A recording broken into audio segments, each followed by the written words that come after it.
taught us all that when you wish upon a star, dreams really can come true. And the man who dreamed it up was Walt Disney. In 1937, Walt created something no one had ever seen before. The first full-length animated feature, Snow White and the Seven Dwarfs. It dazzled audiences worldwide. But now Walt had a problem. What to do next? People in the movie business begged him to repeat the formula. Give us more dwarfs, they said. But Walt Disney was too original for that. Instead, he found a serialized magazine story. The tale of a wooden puppet who wants to become a real boy. Oh, look, Father! Look!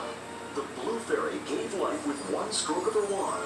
What they can't do these days. But giving life to an imaginary world was much more difficult. Oh, look! My nose! Actual production of Pinocchio lasted more than 2 years and required over 750 artists and technicians.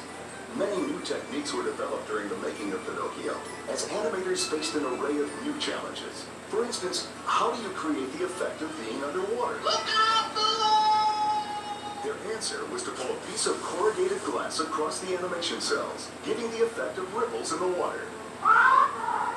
In fact, the underwater sequences in Pinocchio established a new standard that paved the way for many Disney masterpieces to come, including The Little Mermaid.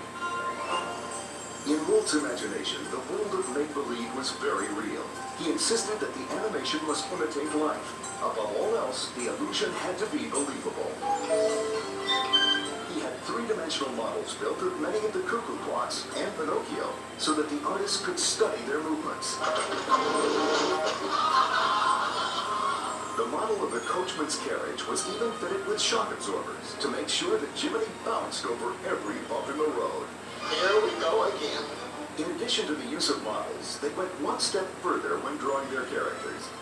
They studied their own faces reflected in mirrors, so they could capture a full range of expressions. One of the key animators was Ward Kimball, the animation director for Jiminy Cricket.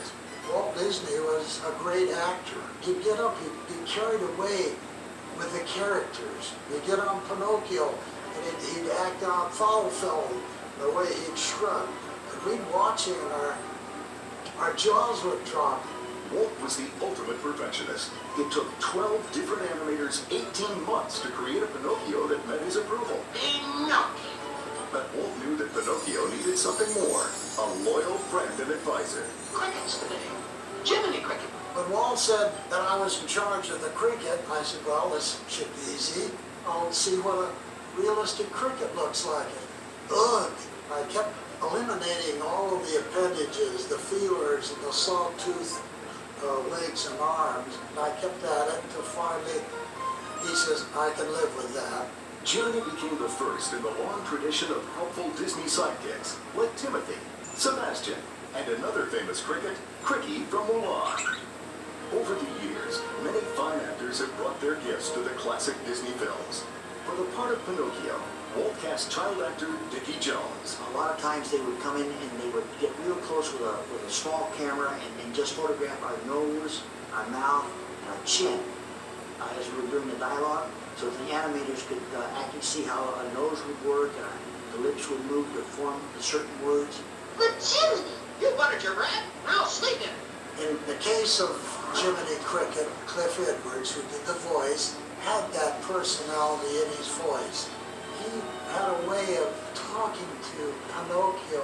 Here's what we'll tell them. You can't go to the theater. Say thank you just the same. You're sorry, but you've got to go to school.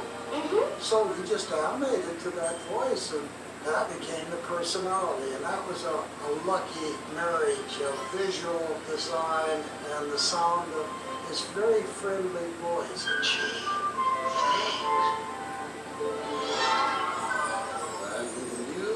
After 60 years, Pinocchio still remains one of the most beloved family films of all time. Through its endearing characters, innovative animation, and wonderful storytelling, Pinocchio continues to remind all of us to dream, and then to wish upon a star.